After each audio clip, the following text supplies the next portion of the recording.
partial quotients.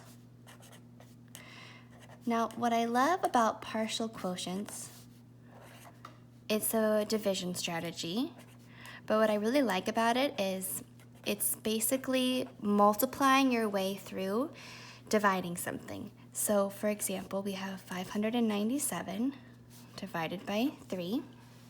So if students don't know the standard algorithm, or maybe they're not comfortable or they need to learn partial quotients for any other reason, what's really great about this strategy is they're kind of using multiplication, and there's so many different ways to find the right answer.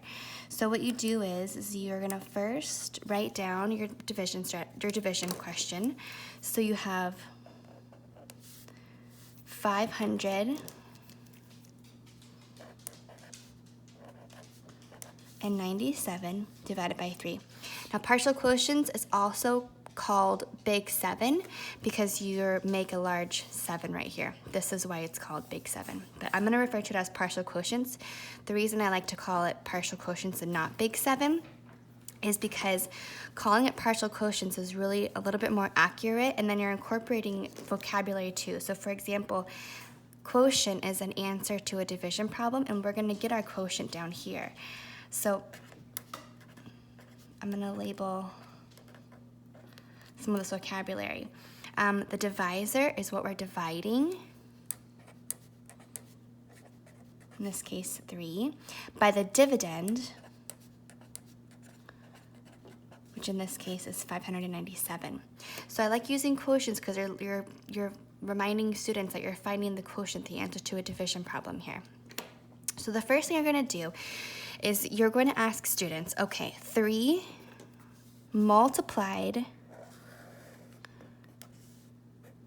by what gets me close to 597? And this is why it's a really great strategy for students at various levels of math, is maybe they have no idea what 3 multiplied by something is that gets them close to 597, but they can start with easy, solid numbers like hundreds and tens and 20s and 30s, full round numbers that are easy for them to multiply, that they can just start breaking down this number, because the goal is to get this number here all the way down to 0. So I encourage students who maybe, if you ask them like, okay, what number can you multiply 3 by to get close to 597? And if they have no idea, I encourage them to use numbers that they know how to multiply with. So 10s, 20s, 30s, hundreds. In this case, we're going to go with 100 because our number is quite large. And if our number was smaller, you could start with 10s or 20s or 30s. But we know we're going to need at least 100 to get us close, right? So 3 times 100, it's easy for a lot of students to do. That's going to give us 300. Now you're going to subtract those. So 0 minus 7 is 0. 0 minus 9 is 9. 5 minus 3 is 2. So now, same thing. 3 times what gets me close to 297. Now, some students might need to try 10, 20, 30, 40, 50. Some students might be able to see, oh, 3 times 8 would give me 24, so 3 times 80 would give me 240. So then they're going to subtract again. So 7 minus 0 is 7. 9 minus 4 is 5. 2 minus 2 is 0. So same thing. 3 times what will give me close to 57? A lot of students here might just choose 10. Now, there are many different numbers we could be multiplying with on this side. I'm using some simple ones just for this video. If you want to use more complicated ones, you're welcome to. If you want me to do another video with other numbers, I'm happy to do that as well. I'm just doing this video for students who may not have a ton of multiplication facts memorized and maybe want to use simpler numbers. So if you're wondering why. 3 times 10 is 30. 7 minus 0 is 7. 5 minus 3 is 2, and we just ignore that 0 now. And then again, 3 times what will give me close to 27? Well, up here we did 3 times 80 give me 240, so it would make sense to do 3 times 8 would give me 24. And then 7 minus 4 is 3. 2 minus 2 is 0, so we can just cross those off. Now 3 times what gets me close to 3? Some students think, oh, we're done. We got this one down to 3, we're done. But actually you want this whole column here to get down to 0, so you're not quite done yet. You could end up with an extra number here, and if that is ever the case, that number would be called a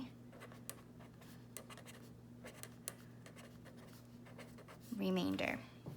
So let's see, can we multiply 3 by something to get us close to 3? Yeah, we can multiply 3 by 1, and we will get 3, right? And then 3 minus 3 is 0. So now we've successfully gotten this whole row down here down to 0, and we've multiplied 3 by each of these different things to break this 597 down to 0. So I'm going to just label our vocabulary one more time. This, again, is called the dividend. This right here is called the divisor. We don't have a remainder here, but if we did, that's where it would be. And we still haven't quite found our quotient yet. So the way you find your quotient now is you take each of these numbers and you add them up. And I encourage students not to add them up here, but to rewrite them down below. Otherwise, they could maybe make a mistake. Maybe they don't have them lined up perfectly. You know how I am about lining up your numbers as neatly as possible. And also from biggest to smallest. So what I'm going to do is I'm going to write them down here. I'm going to go 180, 10, 8, and 1. And I always encourage students to do this. Circle your numbers in their place values so that you're making sure that you have all your numbers lined up perfectly, and it's just good reinforcement for place value, 1, 10s, and 100s, okay? So now you're gonna add them up. You have 0 plus 0 plus 0 plus 8 plus 1 is 9. You have 8 plus 1 is also 9. And then this 1 just carries down. So 199 is the answer to 597 divided by 3.